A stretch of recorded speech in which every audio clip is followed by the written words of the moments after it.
ವರದಿ ಮಾಡ್ತಾರೆ.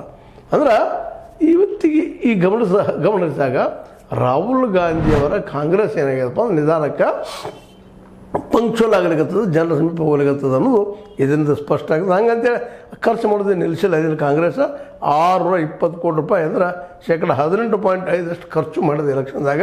ಅದ್ರ ಅತಿ ಹೆಚ್ಚು ಖರ್ಚು ಮಾಡಿದ್ದು BJP 44.56%, ₹100 ಖರ್ಚು ಮಾಡ್ಯದ. 1494 ರೂಪಾಯಿಗಳನ್ನ ಕೋಟಿ ರೂಪಾಯಿಗಳನ್ನ ಖರ್ಚು ಮಾಡ್ಯದ. ಮುಂದೆ ಚುನಾವಣೆಗೆ ಸ್ಪರ್ಧಿಸಿದ್ದರೂ ನ್ಯಾಯ ಪೈಸೆ ಖರ್ಚು ಮಾಡಲಿ ಅಂತೇಳಿ ಜಮ್ಮು ಮತ್ತು ಕಾಶ್ಮೀರ PDP, ಕೇರಳದ ಕಾಂಗ್ರೆಸ್ ವರದಿ ಸಲ್ಲಿಸಿದ್ದಾರೆ. ನಾವು 10% ಖರ್ಚು ಮಾಡಿಲ್ಲ ಅಂತೇಳಿ. ಇಲ್ಲಿ ಇದು ಒಂದು ರೂಪ. ಇದು ಇಲ್ಲೇ ವಿಶೇಷವಾಗಿ ಈ ಚುನಾವಣೆಯಲ್ಲಿ ಅತಿ ಹೆಚ್ಚು ಖರ್ಚು ಮಾಡಿದ್ದು ನಿಮ್ಗೆ ಗೊತ್ತಿದ್ದಾಗ BJP ಆಯಿತು, 2ನೇ ನಂಬರ್ ಕಾಂಗ್ರೆಸ್.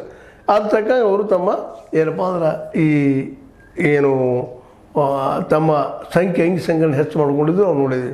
ಅಂದ್ರೆ ಒಟ್ಟಾರೆಯಾಗಿ ಚುನಾವಣೆ ಅಂದ್ರೆ ಖರ್ಚು ಮಾಡೋದು, ದುಡ್ಡು ಹಾಕೋದು, ದುಡ್ಡು ತೆಗೆದು ಅನ್ನೋದು ಈ ಒಂದು ವರದಿ ಪ್ರಕಾರ India association for democratic reforms ಅದ ವರದಿ ಪ್ರಕಾರ ಹೇಳೋದಪ್ಪ ಅಂದ್ರೆ ದುಡ್ಡು ಹಾಕಿ ದುಡ್ಡು ತೆಗೆಯುವಂಥ ಕೆಲಸಪ್ಪ ಇದು.